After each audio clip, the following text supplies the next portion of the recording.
பிப்ரவரி 2. இயேசுவை கோவிலில் அர்ப்பணித்த திருவிழா.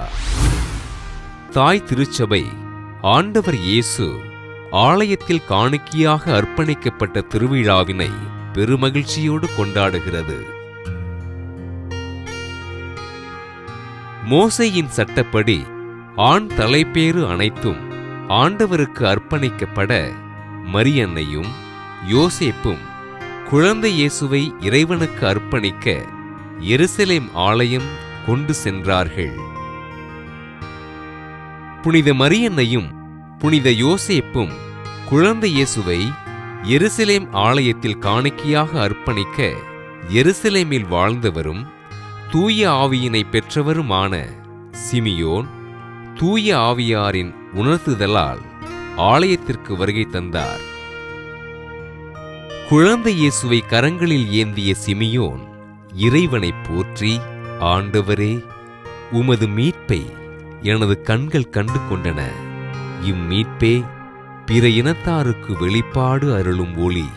இதுவே உம்மக்களாகிய இஸ்ராயேலுக்கு பெருமை என்று கூறினார்.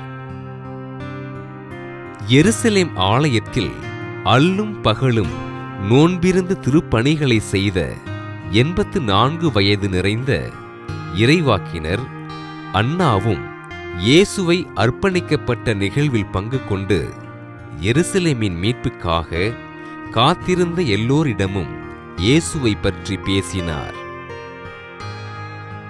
ஆண்டவர் இயேசு ஆலயத்தில் காணிக்கையாக அர்ப்பணிக்கப்பட்ட திருவிழா முதலில் கிபி 400ஆம் ஆண்டு எருசலேமில் பக்தியோடும் உற்சாகத்தோடும் கொண்டாடப்பட்டதாக அருட்துறவி எஜேரியா பதிவு செய்கிறார். கிரேக்க திருச்சபையில் இத்திருவிழா ஆண்டவரும் அவர் தம் தாயும் சிமியோனையும் அன்னாவையும் சந்தித்த விழா என்றும் மெழுகுவர்த்தி திருநாள் என்றும் கொண்டாடப்படுகிறது.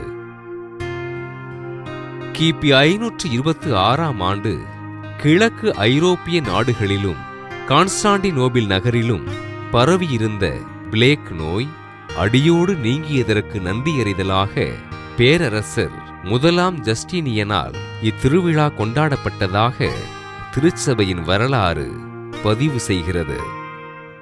ஆண்டவர் இயேசு எருசலேம் ஆலயத்தில் காணிக்கையாக அர்ப்பணிக்கப்பட்ட திருவிழாவினை கொண்டாடுகின்ற நாம் இருளின் பிடியில் சிக்கித் தவிக்கும் மக்களை ஆண்டவர் ஒளியின் மக்களாக மாற்றியருளும்படியாக உருக்கமோடு ஜெபிப்போம்.